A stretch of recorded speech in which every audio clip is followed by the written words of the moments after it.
the mid-1200s, Venice was the world hub for trading and foreign commerce. During this time, the Polo family thrived. They had traded with the Middle East for a long enough time to accumulate a rather large amount of wealth, and they were essentially nobles, most notably the brother duo Niccolo and Maffeo Polo.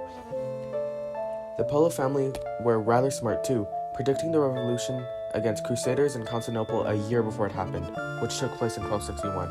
Afterwards, they sold the property there and invested in jewels. Niccolo and Maffeo then journeyed to the Volga River, ending up at Berke Khan's court, where they doubled their money. They unfortunately couldn't return to Venice due to political reasons, so they instead went eastward to Bukhara. In 1265, they arrived and put in place a good relationship with Kublai Khan. He even sent them back to Europe, specifically Rome, as representatives of Bukhara with written requests for the Pope to send him 100 European scholars acquainted with the 7 arts. They carried gifts to sweeten the deal as well. Side tangent, but you probably played the call and response game Marco Polo in a pool, but did you know that name belongs to a real human? Niccolo and Maffeo found this out when they returned to Italy and met Niccolo's son, Marco, who was born soon after they left to the Volga River. They also learned that the Pope at the time, Clement IV, had recently passed away. Due to the fact that asking a dead Pope for a couple of smart Europeans is rather difficult, Niccolo and Maffeo decided to wait for a new Pope to be elected. But after a short 2 years, they realized that it wasn't going to happen anytime soon. So they set back out for the Mongol court, inviting Marco to come with them. Despite the fact Niccolo essentially abandoned his son during the most formative years of his life, the now almost 17-year-old Marco agreed to tag along. This was probably due to the fact that the world was in an exploration age, and it was a rather lucrative career path. Marco, as well as a lot of people, likely wanted a piece of the trading pie.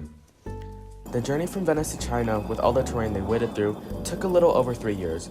Sometime in 1275, the Polos arrived back at the Mongol court, and even though that they failed to get any scholars, Kublai still welcomed them back with open arms, along with the thing that they did manage to bring back, sacred oil from the lamp burning at the Holy Sepulchre in Jerusalem.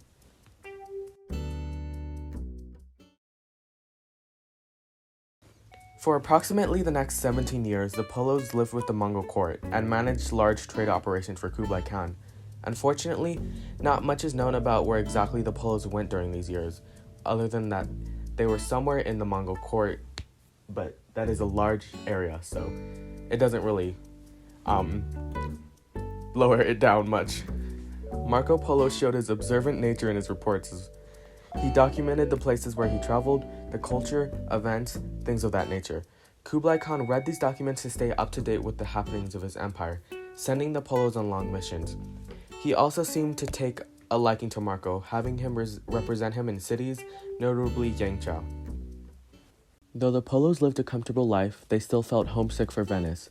Kublai did not want to let them go, however, even detaining them, but they were eventually given permission to leave in 1292 for a mission to accompany a Mongol princess to Persia to marry Arghun Khan, and then finally to Italy.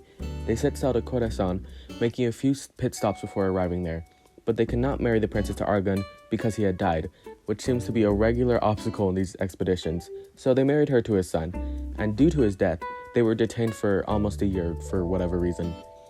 After they were released, they journeyed towards Europe, and on the way, they arrived in what is now present-day Turkey, Trebizond, and they were swiftly mugged of most of their possessions, continuing their streak of bad luck. After the many hurdles they faced, they finally arrived in Venice in 1295, after almost 25 years, having been thought to have been dead. Marco Polo did not return to Mongolia, for obvious reasons. Instead, he entered the Venetian service to fight against Venice's rival city of Genoa. He even got to be a commander of a warship in the Venetian Navy, though in the same year he was captured and held as a prisoner of war in Genoa because he can't seem to catch a break. But due to his reputation, he was given special treatment at least. It was here where he met Rusticiano, a writer known for his romantic writing style. Together they made the famous Il Malone, a compilation of Marco Polo's travels as well as stories told to him, which became a smashing success throughout Italy. Marco was then freed in less than a year, returning to live a quiet life in Venice, dying at the age of 70. It should be noted that Marco stood by Il Malone to the very end. He was asked to admit he lied on it on his very deathbed, and he responded by doubling down and said he only told half of what he truly saw.